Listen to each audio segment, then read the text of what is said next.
Salut à tous et soyez les bienvenus sur la chaîne qui déboîte. Aujourd'hui, je joue sur mon magnifique PC gamer à ce magnifique jeu qu'est Stray avec cette non moins magnifique manette de chez Nixie, la P1 Master. C'est une manette qui est pas chère, 39 € et Nixie essaye avec ce prix incroyablement bas de vous proposer la manette la meilleure possible. Alors, est-ce qu'ils vont y être parvenus ou pas? Est-ce qu'à 39 € on peut vraiment avoir une manette ultra premium comme Nixie a toujours fait jusqu'à présent? Eh bien écoutez, on va voir ça. C'est parti pour le test. Bon, pour ceux qui ne connaissent pas encore Stray, et c'est vraiment honteux si c'est le cas, il s'agit d'un jeu de plateforme aventure dans lequel on incarne un chat dans un monde post-apocalyptique où les humains se sont réfugiés dans de grands silos, dont ici on voit un exemple, et on découvrira au bout d'un moment que les humains n'ont pas survécu en fait, et que la seule chose qui subsiste dans cette ville scellée du monde extérieur, ce sont des robots. Voilà. Alors, cette manette de chez Nixie, elle est à 39 €, mais ce que Nixie veut, c'est que malgré ce petit prix, vous en ayez vraiment au maximum pour votre argent. Donc la grande question qu'on va se poser sur le test d'aujourd'hui, c'est est-ce que j'ai l'impression d'être sur une manette cheap quand je joue avec ça, ou est-ce que j'ai l'impression d'être sur une manette premium, comme Nixie a toujours revendiqué en faire? Déjà, vous pouvez remarquer qu'on a ce petit effet RGB très sympa là sur les bords, qui est vraiment réussi. On a aussi un voyant de fonctionnement qui change de couleur selon le mode dans lequel on est. Cette manette, je vous montrerai des close-up dans l'unboxing que pour une fois on ne fera pas dès le début de la vidéo parce que je trouvais que c'était plus intéressant de commencer sur du gameplay.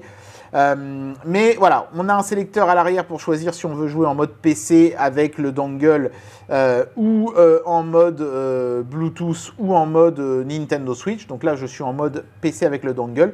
Et je vais vous expliquer pourquoi dans un instant. Alors d'abord, en général, le fait d'être sur un dongle, ça élimine totalement le lag, les décalages. Donc on va voir si c'est le cas dans un instant, parce que là, bon, il y a une petite cinématique dans le jeu. Mais un truc que j'apprécie déjà quand on met le dongle, c'est qu'on a des petits boutons supplémentaires qui s'affichent ici. Et regardez par exemple attentivement le bas de l'écran ici. Si j'appuie là, vous voyez, je peux régler le volume sonore de mon jeu. Je peux mettre plus fort, ou je peux mettre moins fort, directement depuis la manette. Et si je veux, je peux aussi carrément couper le son. C'est pas mal si vous avez votre téléphone qui sonne et que vous voulez répondre. Vous voyez, il y a un petit voyant qui s'allume. Et ça, je trouve que c'est vraiment trop cool. Si vous avez plus de son et que vous dites « Merde, qu'est-ce que j'ai fait? Pourquoi j'ai plus de son dans mon jeu ?» Il suffit de jeter un coup d'œil à la manette et vous saurez que c'est parce que vous avez appuyé sur le bouton. Allez, assez parlé de ce bouton de volume. Je vais baisser un peu parce que là, j'ai vraiment mis le son très fort. Et on va jouer. Et je vais vous dire si je ressens du lag. Alors, les gâchettes analogiques permettent de courir dans ce jeu-là. Et ce qui est bien, c'est que ce jeu-là n'utilise pas les gâchettes analogiques, mais uniquement les gâchettes tout court, quoi. Et comme on a un sélecteur ici à l'arrière pour mettre la gâchette en analogique ou en digital, et ben là, je la mets en digital et j'ai un confort de jeu vraiment top. Regardez-moi ça. Et est-ce qu'il y a du lag? Il n'y en a absolument pas, c'est nickel. Si vous n'avez jamais fait ce jeu, je vous le recommande, il est vraiment super.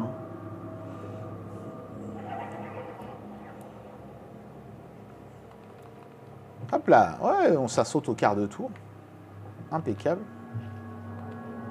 Hop. Donc, bah écoutez, en gameplay, c'est génial. Le bouton pour couper le son, vous voyez, c'est le petit bouton qui se trouve ici. C'est vraiment pratique aussi. On va regarder maintenant la manette de plus près. Mais en gameplay sur PC, rien à dire.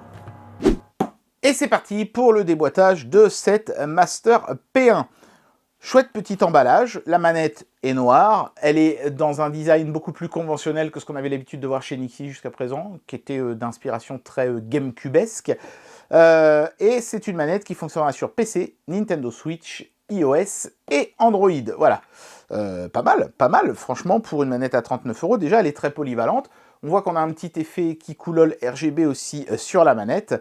Et qu'on a des joysticks à Hall Effect, donc quelque chose qui ne sera pas affecté par le drift. Voilà. Et puis il y a aussi un dongle qui est fourni ici pour lui octroyer une compatibilité parfaite avec les appareils qui en général ne fonctionnent qu'avec des manettes filaires. Voilà, donc on va tout de suite procéder au déboîtage. Hop.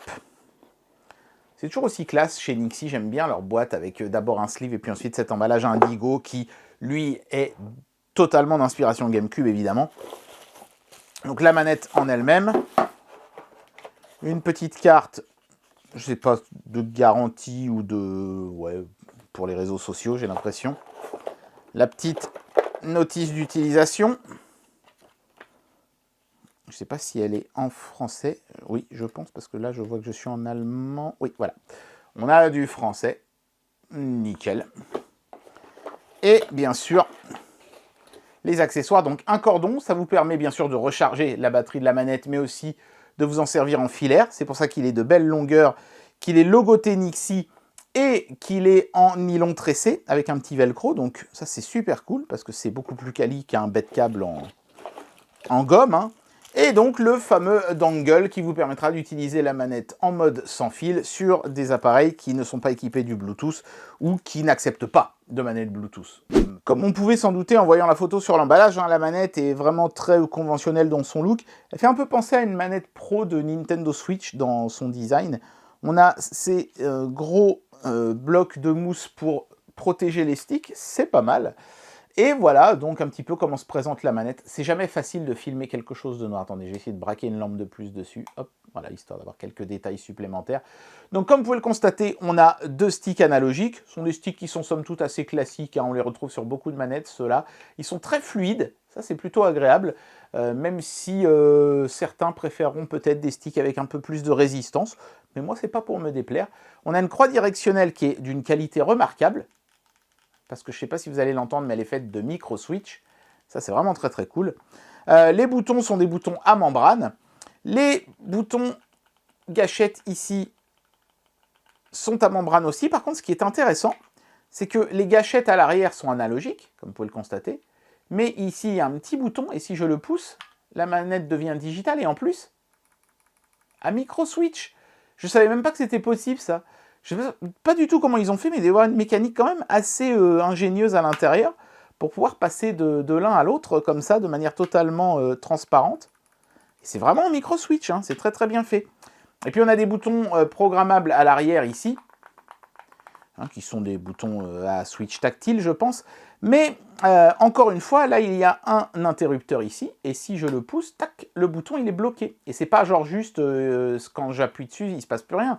C'est je peux plus appuyer dessus, il est bloqué. C'est pas mal ça, parce que quand on joue, des fois, accidentellement avec les doigts, on appuie sur les boutons ici, et c'est perturbant d'entendre des petits clics, parce qu'on sait plus trop sur quoi on a appuyé. Ces boutons-là, moi j'ai du mal à m'y faire, donc pouvoir les bloquer, bah, j'apprécie, parce que voilà, hop, je les bloque, et les boutons ils vont plus m'enquiquiner, ils sont bloqués. Et vous remarquerez aussi qu'il y a un dernier interrupteur ici, bah, c'est simplement pour passer la manette en mode Bluetooth, Nintendo Switch, ou en mode dongle. L'intérêt du dongle, c'est que ça vous permet d'utiliser, en plus de tous ces boutons qui sont conventionnels, ce petit bouton ici et ces deux boutons ici qui permettent de régler le volume, plus fort ou moins fort le son avec ces deux boutons-là.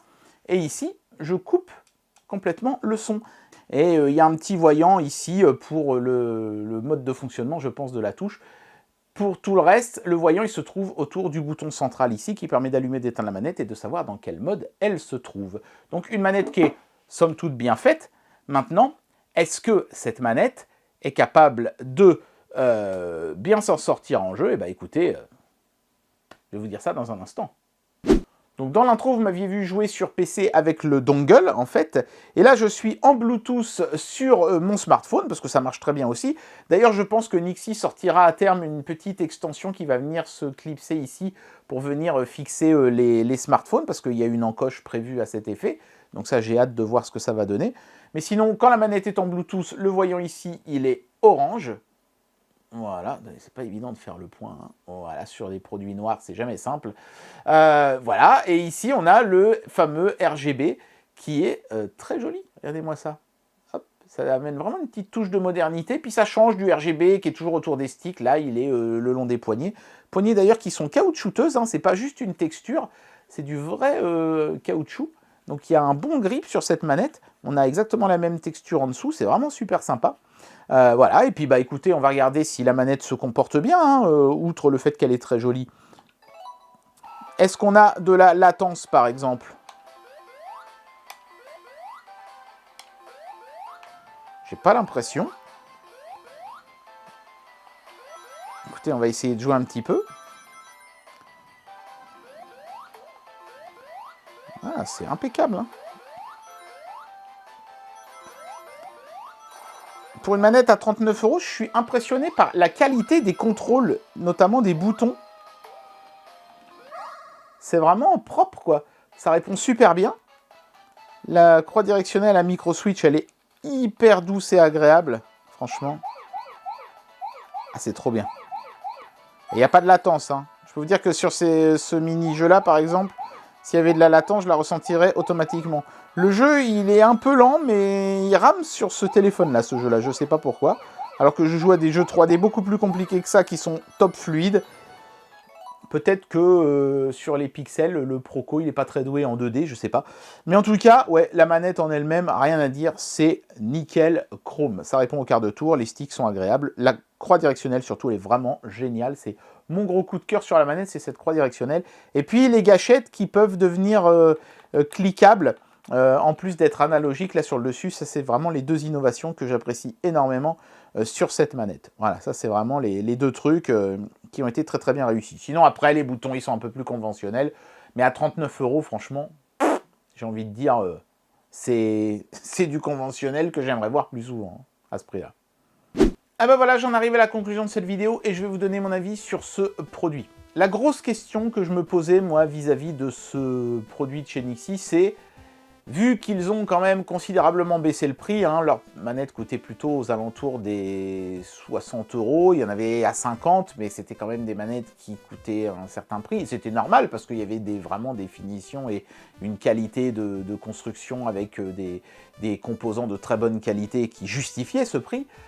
Donc c'était ça ma crainte. Est-ce qu'en baissant le prix, ils ont baissé aussi la qualité? Et franchement, bah, il y a eu quelques sacrifices. Par exemple, sur la précédente manette qu'on avait testée, il y avait des micro-switches absolument partout, notamment sur les boutons d'action ici, en plus de la croix directionnelle. Là, on se retrouve avec des boutons à membrane, mais ils sont de bonne qualité, ils ne sont pas bruyants ni rien.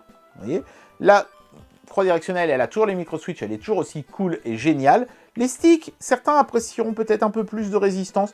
Là, j'ai vraiment envie de dire, il faut essayer et se faire son idée soi-même. Moi, j'aime bien les sticks qui sont sensibles et qui n'ont aucune résistance comme ça, qui font pas de bruit pendant qu'on joue. C'est vraiment agréable. Le fait d'avoir aussi ces boutons-là qui permettent d'ajouter des petites fonctionnalités en plus, sous réserve, attention, d'utiliser le dongle sur PC. Non, c'est du tout bon, hein, franchement. Et le coup des boutons arrière ici, qui peuvent se bloquer, moi c'est ce que je fais en général, je ne suis pas franchement très fan des boutons arrière comme ça. Et les gâchettes qui sont analogiques et qui deviennent à micro switch quand on pousse le stick là, enfin le bouton ici là, vers le haut, non franchement je trouve ça absolument nickel. Pour moi cette manette, à 39 balles, hein, c'est un sans faute.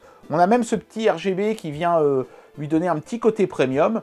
Donc voilà, si vous avez un petit budget et que vous voulez néanmoins une manette d'excellente qualité sans faire de compromis sur le confort de jeu, bah, je pense que celle-ci est une solide alternative. Vraiment. Et bien voilà, c'était le test de la Nixie Master P1. Nixie a réussi à baisser le prix de ses meilleures manettes sans en sacrifier la qualité. Je ne sais pas comment ils ont fait, mais c'est une réussite. Et si vous avez un petit budget mais que vous voulez faire vraiment du jeu avec une manette sans compromis, vous pouvez sans aucun problème foncer pour cette Master P1. J'espère que cette vidéo vous aura plu, et moi je vous dis à très bientôt pour un prochain test. Allez, tchuss!